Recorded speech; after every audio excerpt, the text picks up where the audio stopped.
Find a person you don't know well and have a conversation with them about your gifts.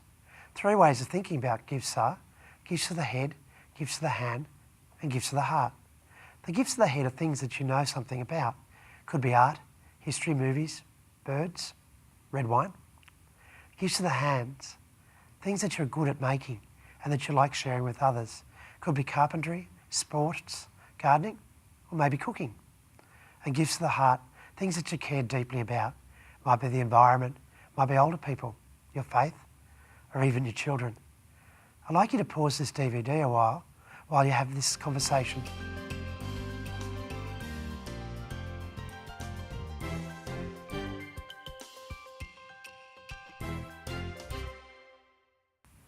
It would be useful now to have a discussion about what it felt like talking about your gifts with your friends or colleagues. How did you feel during that conversation? Do you often have conversations like this? How's the energy level feel in the room at the moment? What would have happened if I'd asked you to have a discussion about the things you least like about yourself? You know, the issues that keep you awake at night. Take some time now to work through these questions.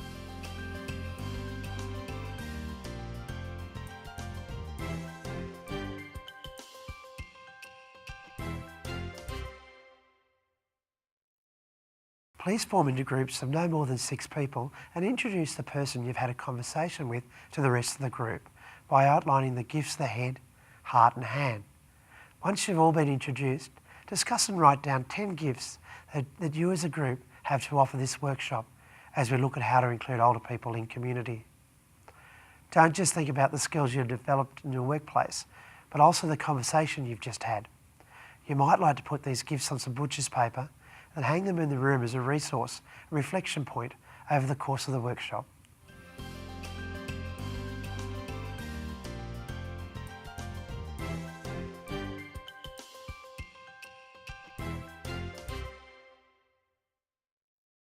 What I'd like to do now is introduce the key points or concepts that underline this thing we call asset-based community development for social inclusion. It's not like many other programs or processes. It doesn't say that at 10:30 on a Tuesday you'll do X, Y or Z. Rather, it's a set of ideas that seem to help communities to grow strong and be inclusive of everyone. In particular, those who are traditionally marginalised, including older people. ABCD reminds me of my grandmother's cooking. My grandmother was a very good cook, but she thought cooking only had 3 ingredients: butter, that was before cholesterol, sugar and flour. With these 3 ingredients she could bake Anzac biscuits, sponge cakes or lamingtons. What we're going to explore now is the butter, sugar and flour of ABCD. The symbol of ABCD has become the cliche of the glass half full and half empty. This glass is both half full and half empty, that's a fact. But what we've learned in exploring communities, which include everybody, is the answer lies in the half full part, not the half empty. Every community is both half full and half empty.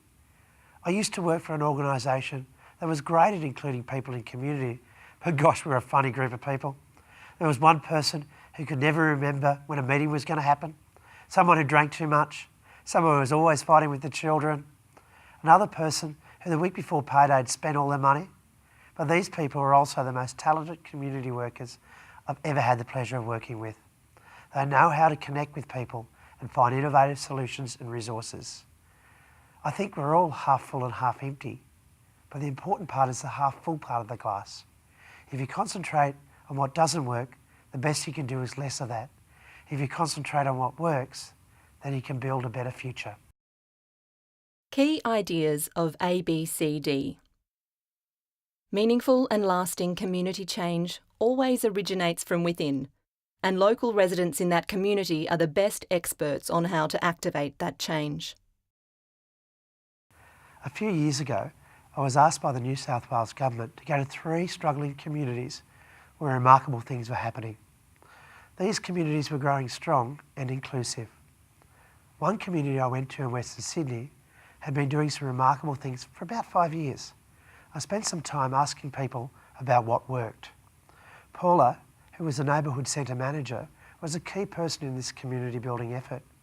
One day I was sitting in her office and asked her, was there one thing that helped to make this community work? Paula thought about it for a minute, got up out of her chair and pointed to a bus seat. A simple bus seat under a shelter. I was a little bit confused. So I asked her to tell me what was the significance of this bus seat, and this was her reply. When we started here 5 years ago, we asked a key group of women what was it that we should do first. And they said, it'd be great to have a bus seat. Buses only came a couple of times a day. They were often late and sometimes didn't come at all. This meant that older people, pregnant women and young children often had to stand for a long time waiting for that elusive bus. I simply helped them to write a letter to the local council. And to everyone's amazement, 8 weeks later, the bus seat arrived.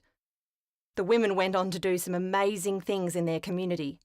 And every time it got tough, they remembered they got the bus seat. It became the symbol of hope.